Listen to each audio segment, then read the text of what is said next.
آپ کی تاریخ بھی بتا رہی ہے کہ پہلے یعنی یہ تمام باتوں کی ضمن میں یہ بات کہہ رہا ہوں کہ آپ پہلے دعوت اسلامی میں بیٹھتے تھے، آپ وہاں شاگرد بھی رہے یعنی بریلوی تھے، پھر اس کے بعد آپ اہل حدیث کے عقائد سے بڑے متاثر ہوئے، پھر مولانا اسحاق صاحب کے ساتھ آپ کی نشستیں رہیں. تو جو آپ کی زندگی میں تغیر آتا جا رہا ہے، تبدل آتا جا رہا ہے، مستقبل کا انجینئر محمد علی مرزا کون ہوگا؟ شیعہ؟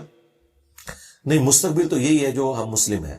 اور اس کے اوپر میں اینٹی وینم اور پھکی اور الزامی جواب دیتا ہوں.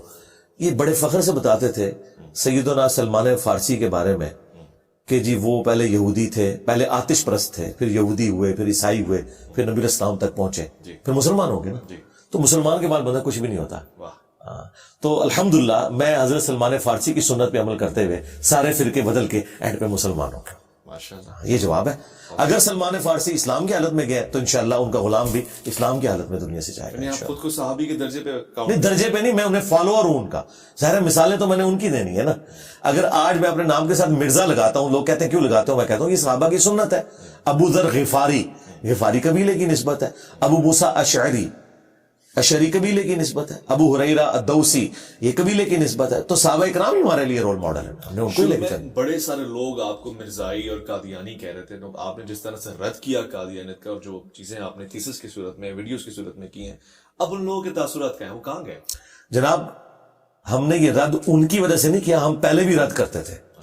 لیکن جب انہوں نے یہ سب کچھ کیا تو پھر میں نے وہ رد جو پہلے کرتا تھا وہ دوبارہ سے ریپیٹ کیا، اور ساتھ میں نے چشتی رسول اللہ اور اشعری رسول اللہ کا زخم بھی چھیلا اور اسے کینسر بنا دیا. جناب بلوں میں گھس گئے آپ. اور اس کے باوجود اب بھی جو لوگ ہٹ درمی پہ اترے ہوئے نا، اب وہ کہہ رہے ہیں قادیانی تو نہیں ہے، قادیانی نواز ہے. یہ کہہ رہے ہیں، اور اس کے لیے وہ مختلف لیم ایکسکیوز ڈیوائز کرتے ہیں. مجھے بتائے میں کون سا قادیانی اور قادیانی نواز ہوں کہ جسے پاکستان میں اعلانیہ تبلیغ کرنے کی اجازت ہے؟ قادیانیوں کو تو یہاں تبلیغ کرنے کی اجازت ہی نہیں ہے. اگلے دن یہاں ایف آئی اے نہ پہنچ جائے، ایجنسیز نہ پہنچ جائے.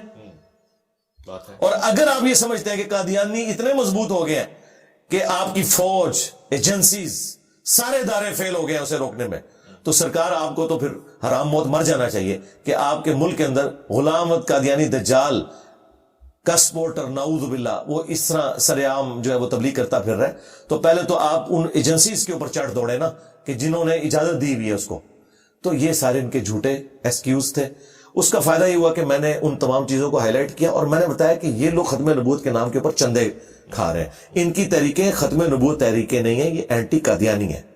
ٹی ایل پی بھی اینٹی قادیانی تحریک ہے. ختم نبوت تحریک ہوتی نا تو لاہور سے جہاں چشتی رسول اللہ کتاب چھپ رہی ہے اور کشف المحجوب جہاں پہ گستاخانہ عبارتیں لکھی ہوئی ہیں اب تک آج تک موجود ہے، وہ میں ہائی لائٹ کرتا رہتا ہوں. ادھر بھی کوئی دھرنا دیتے نہیں دیتے کیونکہ وہ ان کے فرقے کی چیز ہے. تو اللہ کے فضل سے ختم نبوت پہ آج تک کسی نے کام ہی نہیں کیا تھا سوائے میرے. آج تک صرف اینٹی قادیانی کام ہوا تھا. ختم نبوت پہ پہلی دفعہ کام جو ہوا ہے نا وہ الحمدللہ ہمارے پلیٹ فارم سے ہوا ہے کہ ہم نے نہ غلام قادیانی دجال کو چھوڑا، نہ اشعری تھانوی رسول اللہ، چشتی رسول اللہ، شبلی رسول اللہ، اور پتہ نہیں کتنے کتنے رسول اللہ ساتھ لگائے ہوئے انہوں نے. ٹھیک ہے، ایک آپ کے پوڈ کاسٹ سے نیا رسول اللہ بھی سامنے آیا، صادق رسول اللہ، جس میں آپ نے بھی بڑا پتہ نہیں وہ اظہار آپ کا تعجب کے ساتھ تھا یا داد دینے کے لیے تھا؟ اکثر تعجب کے ساتھ ہی. اچھا، تعجب کے ساتھ. جیسے آپ کی بات سے میں بھی تو اس میں آپ کو استغفر اللہ پھر پڑھنا چاہیے تھا.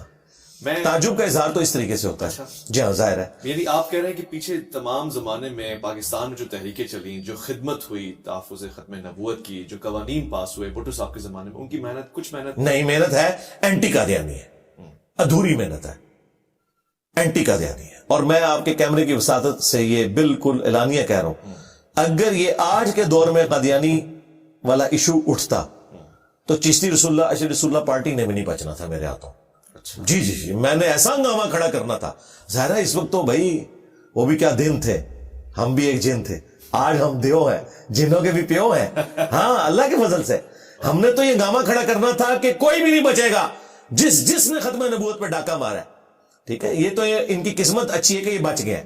باقی جو ڈیسیژن ہوا بہت اچھی بات ہے، ایک سٹیپ طے ہوا، لیکن یہ ادھورا ڈیسیژن تھا. اس وقت یہ طے ہونا چاہیے تھا. اور آپ کو میں بتاؤں اس طرح کی چیزیں شاہ من نورانی صاحب کے سامنے رکھی بھی گئی تھی. جی جی ہاں، انہوں نے کہا تھا کہ بھائی یہ تو دیوبندیوں کی باتیں ہیں، لیکن وہ میرے کو جائل تھے، چشتی رسول اللہ لے آتے نا تو ذرا تھوڑا شاہ من نورانی صاحب بھی ذرا آ جاتے ان کے قابو میں.